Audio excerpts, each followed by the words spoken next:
My name is Emma Brooks. I'd maintained an intimate relationship with Ethan Hayes for 3 years. After our heated encounter, Ethan handed me my lingerie. Move your things out tomorrow. Don't come back. I froze. Why? He lit a cigarette, eyes softening with unfamiliar tenderness. She's returning. I knew instantly she was Ethan's first love. I vanished from his life as requested. Yet Ethan called frantically. Who said you could leave? Hours later, he collapsed beside me breathless. Post-shower, Ethan towel dried his damp hair while tossing me the lace scraps he'd ripped off earlier. Clear your belongings tomorrow. Don't return. This dance had continued 3 years since that drunken gala where I'd been his assistant. Initially forbidden from staying overnight, I can't sleep with others, he'd gradually craved my presence. Publicly, I remained his impeccable executive assistant. Privately, we shared birthdays, holidays, lazy Sundays, all the couple rituals. I'd begun imagining our future, even picturing a family. Now he said don't come back. My fingers faltered on bra hooks. Business trip I didn't schedule? Smoke curled around his chiseled features. She's coming home. That look of yearning, I'd never seen it directed at me. During our most passionate moments, he'd murmur another woman's name. His untouchable ideal. The smoke stung my throat. Is she moving in here? Through the haze, his voice gentled. She's not like you. A proper lady. His unspoken words hung between us, she'd never end up half naked in his sheets. Blinking back tears, I pulled on torn clothes. My shaking hands packed toiletries until his arms circled me. Stay till morning? His lips brushed my neck. Make me your beef noodles?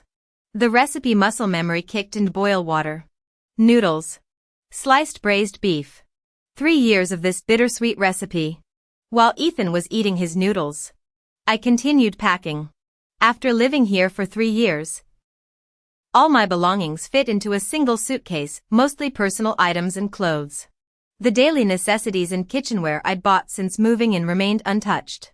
When I wheeled my luggage through the living room, Ethan gestured to the cabinet. I thought you loved that dinner set. His gaze fell on the pristine white porcelain we'd picked together during my first week here. I remembered hesitating about the purchase. Worried about clutter. He'd tossed it into our shopping cart with that indulgent smile. If you like it, get it. My suitcase is full, I said flatly.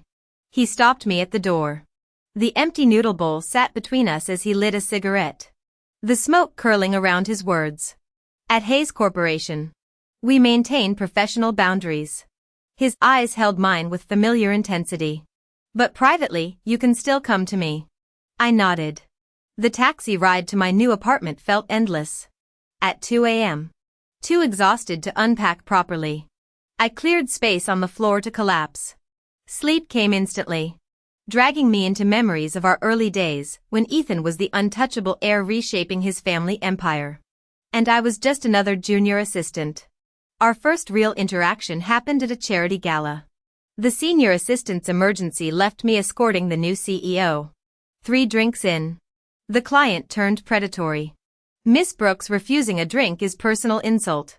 The overweight man leered, his glass thrust at me. 23 and trembling. I choked out. I'm allergic. The room froze. Ethan materialized like smoke, intercepting the shot glass. Surely we're past bullying interns. Mr. Wang. His smile cut glass. Let me take that. I watched, stunned, as he downed round after round, his fair skin flushing crimson. Later I'd learned those were his first public appearances after ousting 3 board members. He promoted me within months. Soon I managed everything, his schedule, his meals, his midnight crises. The night we crossed lines started with whiskey and a broken name whispered against my neck. Emma. My arms moved before my brain. And suddenly we were tearing at each other's clothes. The shrill ringtone yanked me from dreams of boardroom battles and tangled sheets. Pick me up for the airport. Ethan's morning rasp left no room for refusal. My pillowcase was still damp when I stumbled into a rideshare. As the car sped toward his penthouse, I scheduled cleaners and fielded my mother's call. Her nervous chatter filled the cab until she finally asked, "Are you eating enough alone?" I watched raindrops streak the window, counting intersections until Ethan's silhouette appeared. "Emma Brooks. Are you coming home for the holidays this year?" The aged voice trembled with restrained hope. My nose stung as I swallowed the lump in my throat. "Mom, I'll be home next week." "Really?" My mother sounded disbelieving. For 3 consecutive years, I'd spent the holidays with Ethan at his family estate. No wonder she reacted this way. I nodded vehemently, my throat tight. "Mom, I want to come home." After hanging up, I submitted my resignation through the company system. The familiar black Dior sedan idled by the curb. Ethan sat in the back seat.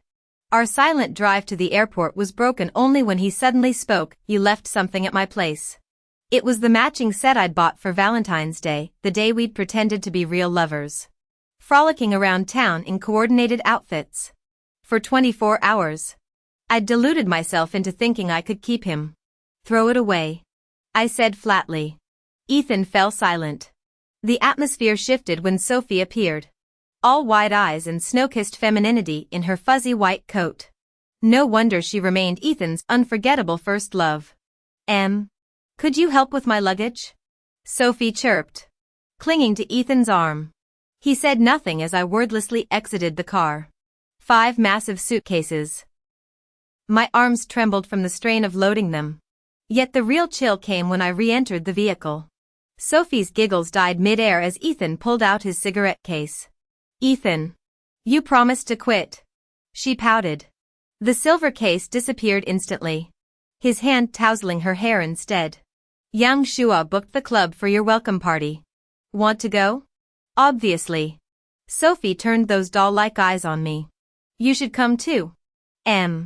More people means more fun." Ethan cut through my hesitation. "Don't ruin this for Sophie." The scene at the club unfolded like some twisted rom-com. Yang Shua and his crew descended the moment we arrived. "Finally back. Mrs. Hayes. Our boy here's been like a lovesick puppy without you." Sophie buried her blushing face in Ethan's chest while he laughed. "Enough. You'll scare my girl. Don't worry, you'll all get wedding invites." Their entourage swept past without noticing me until Yang Shua did a double take. "Ms. Brooks. Come in. Come in."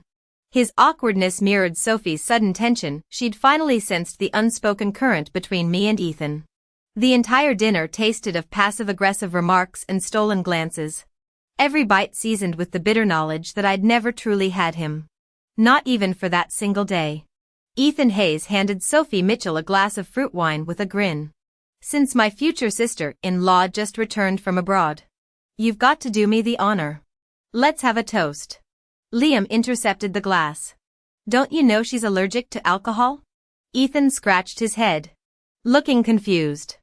Sophie's face darkened. "I'm not allergic." Ethan paused with his own drink halfway to his lips. "Really? My mistake." Sophie's expression turned stormier when she noticed the juice in my glass. "Why isn't Emma drinking?" She tilted her champagne flute, malice gleaming in her eyes. "You're not unhappy to see me, are you?"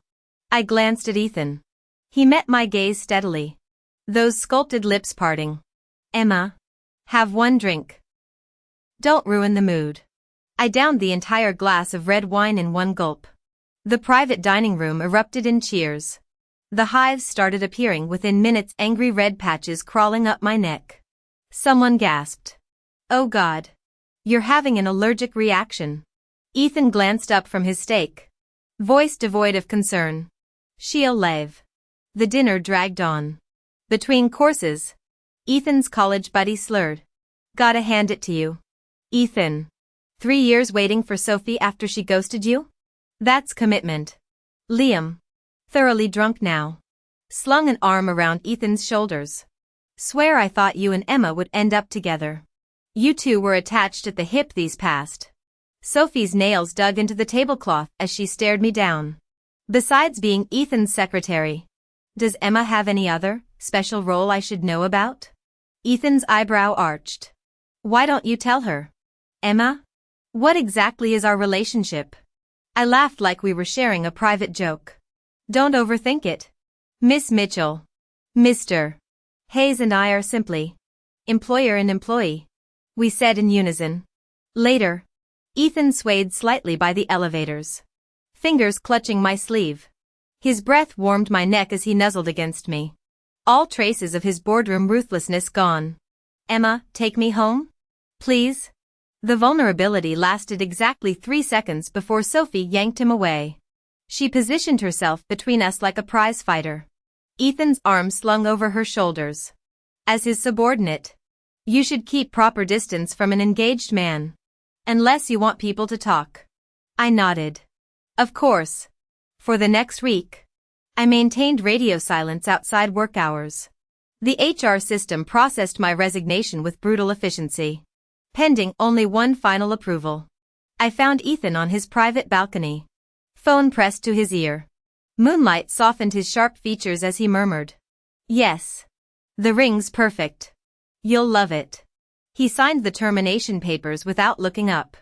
When I turned to leave, his voice stopped me. "I'm proposing to Sophie tonight. Leave early to set up the venue." He lounged in his leather chair, the picture of indifference. "Anything else?" His gaze swept over me, searching for cracks in my composure. Finding none, he looked away. I clocked out an hour early, the engraved address burning in my palm. The Uber passed our old coffee shop, then the park bench where he'd first kissed me, then the hotel where we'd. I closed my eyes. The car sped toward the glittering skyline. After 3 years together, I knew Ethan's preferences inside out. Yet I never imagined the last thing I'd do for him would be setting up his proposal venue. I closed my eyes, blinking back the sting of unshed tears. An hour later, the romantic setup was complete. I intended to slip away quietly until Sophie appeared. The moment she spotted me, her face lit up with exaggerated delight, as if our previous clash had never happened. She latched onto my arm like we were lifelong friends. "Emma, thank goodness you're here. I need to put on my gown, could you help me?" I agreed, following her to the dressing room. There, she slipped into the dazzling gown Ethan had once sent me to retrieve from the bridal boutique. My throat tightened. I remembered clutching that magazine spread obsessively when this design first launched. Ethan had glanced at it and quipped, "You love it that much? I'll buy it for you." Now, 6 months later, it adorned Sophie instead. "Emma, what do you think?" Sophie spun slowly, her porcelain skin glowing under the crystals. "Stunning." She lifted the hem, sauntering toward me with a venomous smile. "Pity how coveted beautiful things always are. Did you really think 3 years would make Ethan choose you?" Her laugh sharpened. "How naive. He's never stopped wanting me. All your efforts, wasted." I froze, then straightened. Our relationship had been mutual. No third wheels involved. Her delusional wronged wife act was laughable. Wasted? I arched a brow. Having a free fuck buddy like Ethan, great body. Endless stamina, who's losing here? Exactly? Sophie's eyes flashed crimson. She lunged, palm arcing toward my face. "You shameless slut." I caught her wrist mid-swing, twisting it behind her back. Violence over words? How original. She wrenched free, smirking. "Let's see who Ethan believes later." Before I could react, she yanked out scissors and shredded her own gown, wailing theatrically, "Emma, how could you ruin my dress over a petty grudge?" Understanding dawned. This was her scripted melodrama. As she hurled the scissors down and slapped her own cheek, screeching help. "Emma's attacking me." I stepped on her torn train and delivered a crisp slap. The crack echoed. "You, how dare," she gaped, clutching her face. "Better." I nodded. "Your earlier performance lacked conviction." "Ethan. Help." She shrieked toward the door. Thundering footsteps answered. Ethan burst in, rage contorting his features. "Emma. What the hell are you doing?" Sophie stumbled toward him, trailing fabric scraps. "Look what she did." I stepped forward, crushing the hem of her dress under my foot, grabbing her hair. I slapped her face repeatedly until her cheeks swelled grotesquely. Sophie finally began weeping in earnest, tears streaming down her face with pitiful fragility. Ethan exploded. Emma, do you even know what day this is? What the hell's wrong with you? His fingers dug into my wrist like steel clamps. Storm clouds gathering in his eyes. Apologize to Sophie right now. Why should I? I did nothing wrong. I wrenched my arm free. Before my rage subsided, I seized the sobbing Sophie by the collar and delivered 2 more stinging slaps. Then ripped the evening gown from her body. Since you wanted to destroy it so badly, allow me. As the dress tore away, Sophie's screams pierced the air. The crowd gathering outside left her nowhere to hide. Ethan grabbed me again, his palm cracking across my face. Enough. Who do you think you are? Attacking Sophie like this? You're just an employee. Apologize. Now. His glacial tone shocked me. He hadn't spoken to me like this in years. Tears burned behind my eyelids, but I refused to let them fall. Instead, I kicked his shin with all my strength. Screw your apology. Shoving through the gawking crowd, I fled. At the airport lounge, I contacted event staff to project dressing room surveillance footage on the venue screens. My suitcase contained 3 years' worth of memories condensed into one carry-on. As my flight boarded, I checked my phone one last time. Ethan had posted a photo of Sophie's ring, adorned hand-captioned "Meet Mrs. Hayes." I blocked him before stepping onto the plane. My parents nearly cried when I walked through their door. 3 missed holidays redeemed. Their joy made my chest ache. We bought new holiday outfits at the local market, decorated the house with paper lanterns, and stocked up on enough dumpling fillings to feed the neighborhood. Our small town buzzed with firecracker pops and the scent of pine branches. Unlike Xinjiang's hollow corporate festivities, here every storefront glowed with handmade decorations. For the first time in years, I breathed easily. Ethan's messages piled up. Frowny face. Since when did you resign? You can't just quit without notice. Sophie acted impulsively but meant no harm. Stop being petty. Fine. I forgive you. Respond. I deleted every voicemail. On New Year's Eve, an unknown number flashed on my screen. Silence. Then Ethan's urgent voice, "Don't hang up. It's me." I steadied my breathing. What do you want? You're celebrating at home? His voice thickened, transporting me to our first Xinjiang New Year. I'd been boarding my hometown train when he called, hungover and hoarse, asking me to stay. The memory crystallized my resolve. Don't contact me again. I ended the call as fireworks bloomed outside, their colors reflected in my parents' delighted faces. Why haven't I seen you? I went back home for the holidays. I told you beforehand. The line went silent for a long time before a self-mocking chuckle came through. It's almost New Year's. I forgot. It wasn't until later that I learned Ethan was the illegitimate son of the Hayes family patriarch. He'd only been acknowledged after his mother's death. That year, he'd fought his half-brother for control of the conglomerate, working non-stop for 6 months to barely secure his position. Enjoy your holiday. I'll hang up now. He ended the call abruptly. His mother was gone. His fight for the company had strained relations with the family. He probably had no one to celebrate with. On New Year's Eve, I video called him. It rang endlessly before connecting. He seemed drunk, eyes glistening as he sat alone on the balcony with a drink.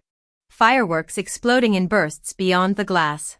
The spectacle only magnified his loneliness. Alcohol made him clingy. His voice turned soft and childlike as he tilted his head at the screen. Happy New Year? My heart ached violently. Happy New Year. He raised his phone with a pout.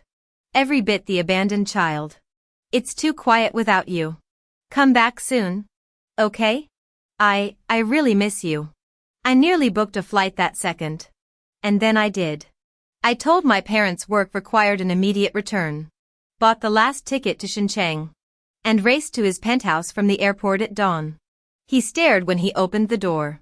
How did you, lifting grocery bags full of hot pot ingredients? I grinned. I'm crashing your New Year's. Let me in, these are heavy. That night, He was insatiable. Afterward, he held me tightly, breath ragged against my ear. Spend every new year with me? I nodded into his chest, arms locked around his lean waist. I never thought he'd remember me now that Sophie was in the picture. I steadied my voice. Yes. It's been years since I celebrated at home. He paused. Will you come back after the holidays? Before I could answer, a feminine voice floated through the line, Ethan? I forgot my robe, I have to go. He said hurriedly. The call died. Fireworks bloomed brilliantly outside. Mom found me staring and called me over for fruit. The New Year's special played unfunny skits about marriage pressure. Mom side-eyed me during a childbirth joke. The Johnsons next door are getting their second grandchild this year. When are you bringing a boyfriend home? She pulled up her phone when I didn't argue. Look, your aunt's coworker's son. Nice looking. Owns a car and apartment. Meet him before you leave? This time, I didn't refuse. Maybe it was time to stop chasing fantasies. Sure. Set it up. My mom was so surprised she immediately went to make a phone call. On the third day of the Lunar New Year, I met the guy arranged by my mother through a blind date. Liam worked in Xinjiang, came from a decent family, and was quite handsome. He extended his hand with bright eyes. Hi. I'm Liam Cooper. We both had good impressions of each other. And our parents were even more pleased. But I never expected Ethan would suddenly crash this arranged meeting.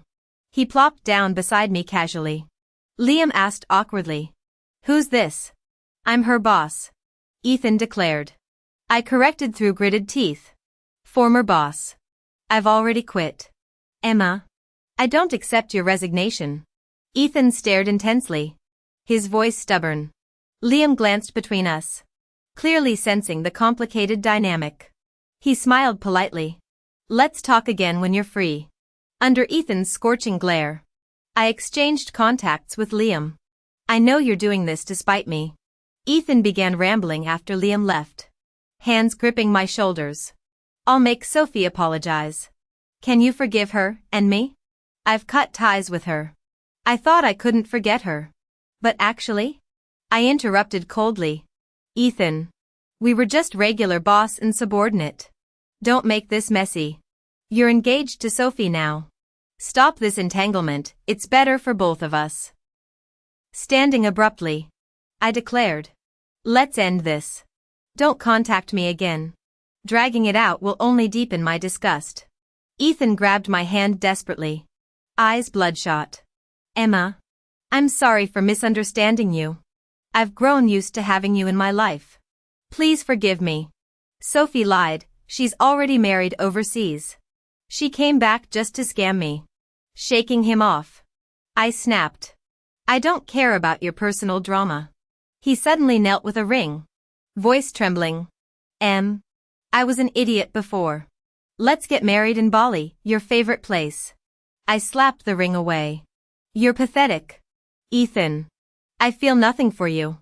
I just want to live my life. Keep pestering me and you'll only disgust me more. Blocking his number immediately, I left without looking back. After New Year's, my relationship with Liam progressed to marriage discussions.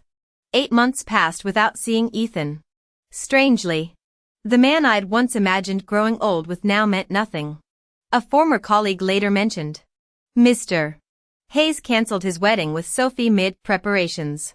We all thought you'd end up with him, the way he looked at you. Smiling emptily, I shrugged. We were just superior and subordinate. By year's end, I'd opened a flower shop in the county town using all my savings. Business thrived quietly, like fresh blooms after a storm. The days passed quietly. I stayed by my parents' side, content with the peaceful rhythm of life. When the year drew to a close, Liam asked if I'd accompany him to an industry summit. After some consideration, I agreed. I never expected to encounter Ethan there. A year had changed him. He'd grown leaner, his youthful edges replaced by a restrained intensity.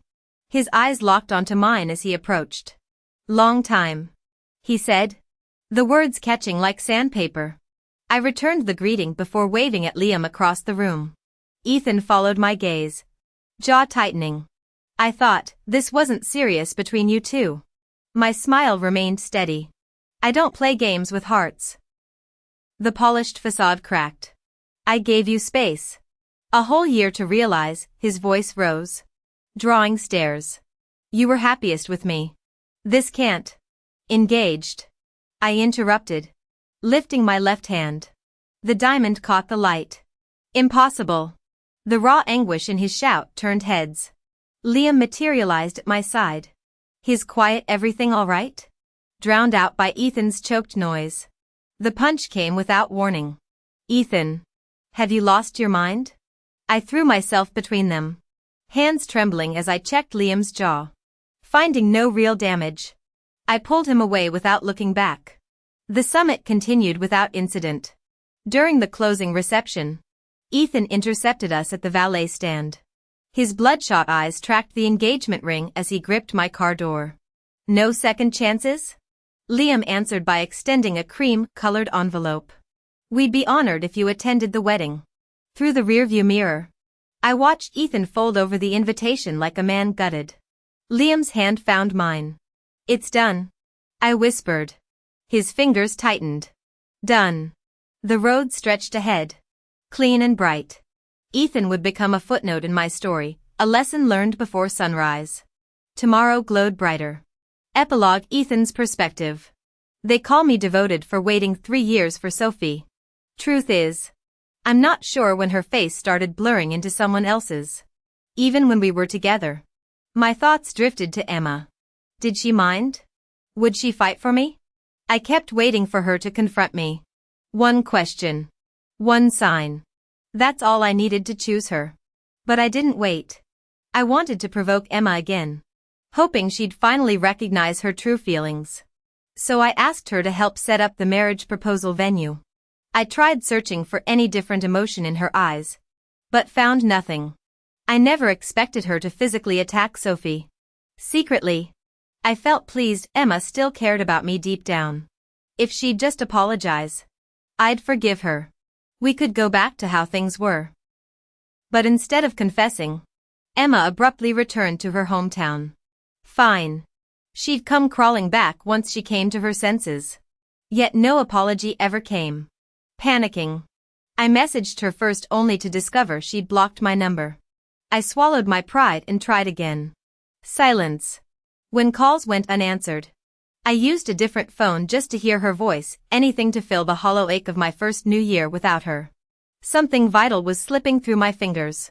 The truth exploded when I accidentally saw Sophie's messages. She'd been married overseas this whole time. Every word she'd said was a lie. Instead of rage, relief flooded me. Finally, I had justification to find Emma. Face to face. She'd have to forgive me. But she was already dating someone else. Desperation clawing at my throat. I proposed right there in the restaurant. Pouring out endless promises. She walked away without looking back. Give her time. I told myself. She'll return. 1 year later, her wedding invitation arrived. Liam Cooper and Emma Brooks, her name beside another man's burned my retinas. Only then did reality crash over me. I'd truly lost her forever. In countless dreams since, I beg Emma to turn around. Choking on apologies. She never glances back. Always fading into the distance with that faceless shadow clinging to her hand.